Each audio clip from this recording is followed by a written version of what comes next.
Zucchini-Pizza ist super schnell und einfach zuzubereiten und damit perfekt für alle, die ein leckeres Diätrezept suchen, das allen schmeckt und auch noch satt macht.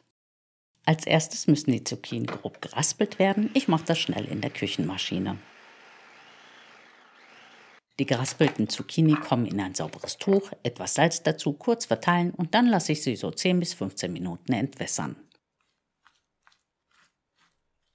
In der Zwischenzeit könnt ihr schon mal die Möhren raspeln und die Frühlingszwiebeln, die Petersilie und den Dill klein schneiden.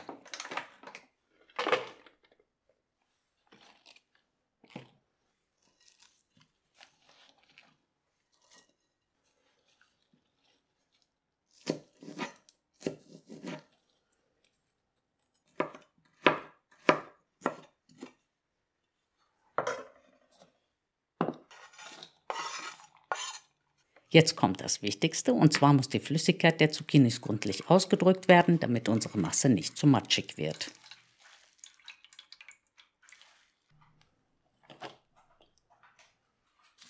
Eine Knoblauchzehe darf bei mir natürlich nicht fehlen und zum Binden könnt ihr nun entweder Mehl oder wie hier Leinsamen und gemahlene Mandeln nehmen.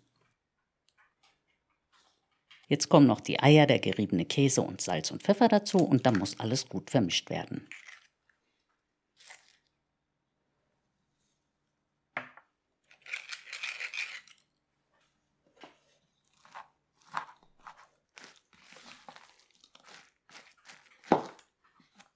Die Masse auf ein mit Backpapier ausgelegtes Backblech streichen und mit Käse bestreuen.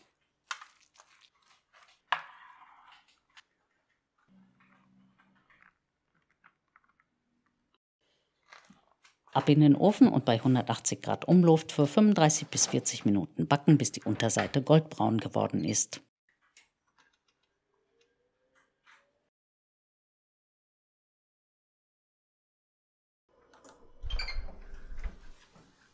Und so sieht meine Zucchini-Pizza aus. Sie ist lecker, sie ist kalorienarm, low carb und für nicht diätende Familienmitglieder könnt ihr sie zum Beispiel auch noch mit klassischen Pizzazutaten belegen. Je nach Appetit reicht diese Zucchini-Pizza für 2 bis 4 Personen. Dazu passt ein einfacher Joghurt-Dip mit Knoblauch, Dill und etwas Salz. Ich hoffe, dieses Zucchini-Rezept hat euch gefallen und freue mich schon sehr auf eure Kommentare. Vielen Dank fürs Zuschauen und bis zum nächsten Mal. Tschüss!